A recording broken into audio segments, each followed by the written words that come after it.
Acting President Bukola Saraki by Peter Claver Oparah. Last week, the dented Senate President, Bukola Saraki, flew a kite, and it was a dangerous kite in every sense of it. If we were in a military government, Saraki and his hirelings would have been rounded up and subjected to sundry trial for that kite. But we are in a democracy with its expansive tolerance of the many antics of the Sarakis and their cohorts, so he is a free man. This is not about ambition. This is not about a dream. It is not about a quest. It is a plot. It is an intrigue. It is a deliberately floated kite that has all the seriousness a cold-blooded schemer like Saraki can muster. It is not a joke. It is not pun. It is as serious as it comes and must be seen by the Buhari government as it is. At the plenary of Saraki's Senate, which has been retching up tremendous notoriety for its antithetical challenge to the country's quest to steer clear of the messy and sordid past, his two sidekicks, Claver and Entitlement, set sail that kite. They floated the idea of having Saraki as acting president just because acting President Yemi Osinbajo, who has been holding forth for a convalescing President Buhari, just stepped out to attend an African Union function in Addis Ababa. The duo, lapdogs to Saraki and his co-poetasters, went on the floor of the Senate to demand that Saraki be made the acting president since the acting president was away. It was like canvassing for two acting presidents, one home and the other away, and you can discern that it is all the scheming Saraki needed to execute a successful coup. The Constitution is clear on conditions that may precipitate the Senate President being made acting president, and this never covers the dangerous and cold plot by Saraki and his hatchets. As unserious as the duo sounded, they were dead serious. Of course, Saraki's Senate has excelled as the theater of the unserious, where flippancy and massaging of stunted ego have taken front seat. The two masculine senators have a mission for their master. They are on a cold-blooded adventure to actualize the burning desire of Saraki for raw and undiluted power. They served notice that Saraki is determined to manipulate and plot his way to power. It is as real as it is scary. Do we think Saraki longs to answer acting president for just the 1 or 2 days acting President Osinbajo stayed in Addis Ababa? Do we think that Saraki's handmaidens, in desiring that their principal be made acting president, would be content on a one-day flash in power? Even if the intent was for Saraki to sit as acting president for 1 day, have we imagined the incalculable damage he and his cohorts will inflict on the country in just few hours at the helm? What do we think would be the fate of the country's treasury under Saraki's corrosive control for just a few hours? It is certain that in just 1 hour of acting as president, Saraki would have pulled down all the barriers against corruption which this government had been erecting with zealous commitment, to the chagrin of Saraki and co.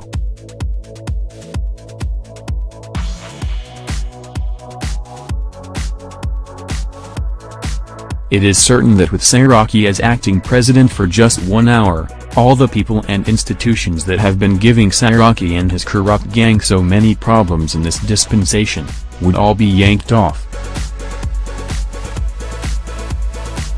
With Saraki as acting president for 1 hour, there would be so much irreversible harm done to governance in this country such that the country will not recover from that blitzkrieg. 1 hour of Saraki as acting president of Nigeria will exert an earthquake the country will never heal from. But most importantly, an acting president Saraki would ensure that Osinbajo will never return to power. In fact, so many speculations have been made to Saraki's acting presidential quest. It was meant as an access point to a plot to corner the presidency. It is being alleged that Saraki would have gotten his Senate tucked firmly in his dirty vice grip, to remove Osinbajo in a jiffy and proceed to declare President Buhari unfit to continue in office, and pronto, Saraki would not be acting president but president of Nigeria. Call it speculation, and it would prove you read badly of a Saraki that is permanently slithering like a supercilious snake, craving for more powers to covet. Why do you think the acting presidency project was launched during the same session where the Senate was seething with unbridled anger and some of its despicable ilk canvassing the impeachment of the acting president, Osinbajo, for not acceding to some of the self-serving desires of Saraki and his Senate, including the refusal to sack the EFCC chairman, Ibrahim Magu? You may think Saraki's plot is an intricate web that may throw up more troubles than it can fathom, but that is a distant story so long as it has to do with Saraki and his consuming ambition.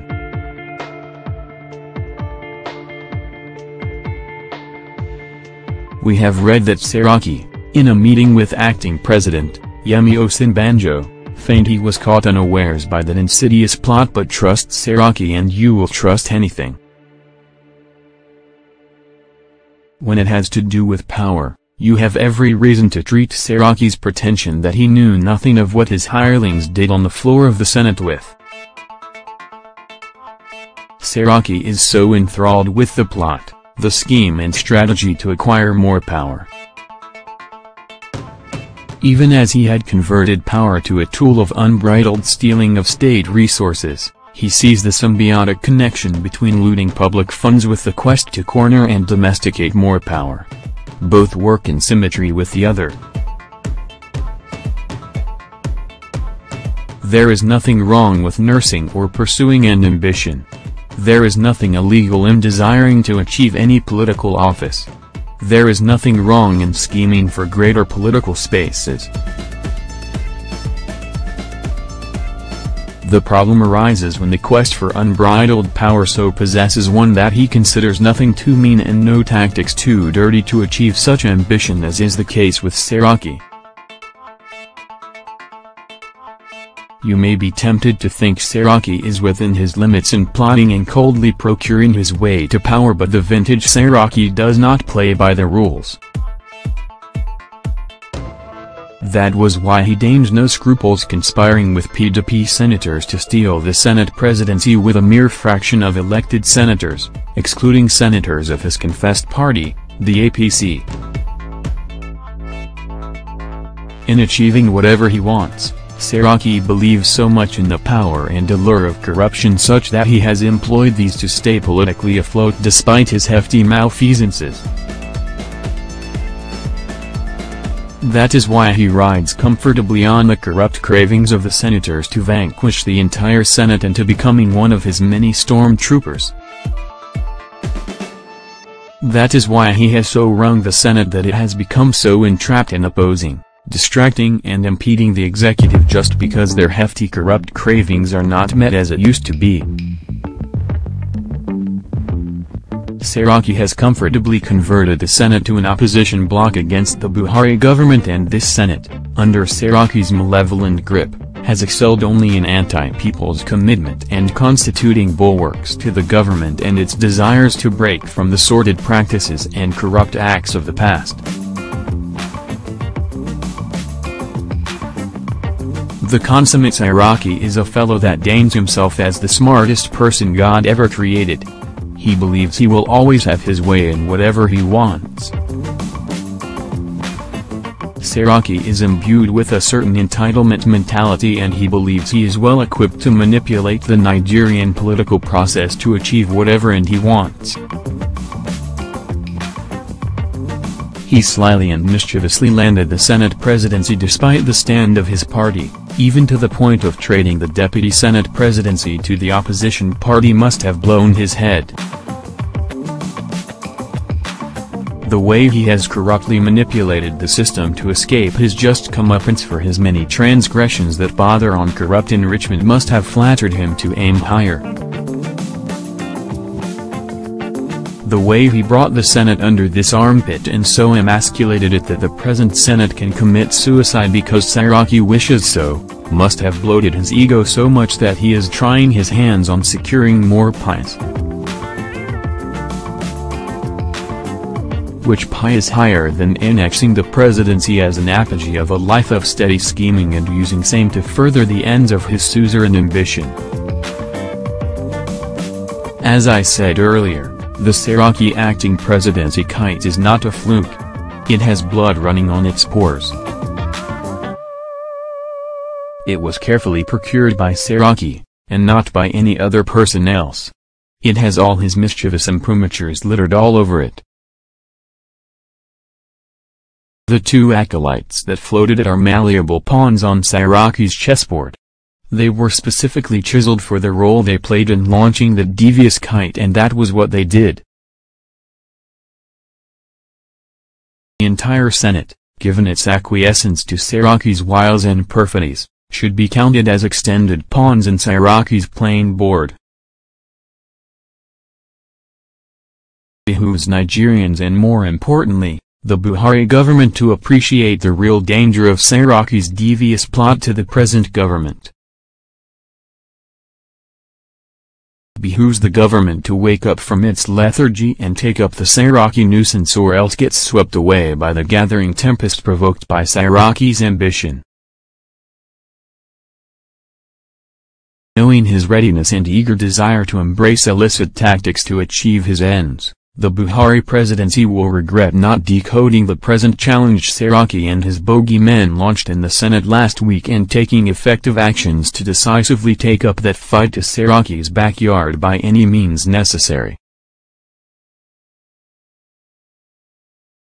Let us imagine that Saraki had a gun he is licensed to wield. Will he spare anything in shooting his way to power if he can do that?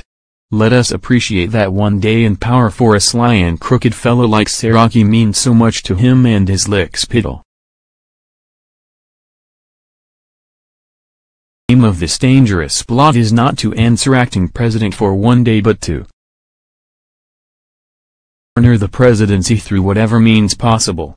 It was meant as a coup with which Saraki wants to characteristically upstage the system and achieve his ultimate political plot.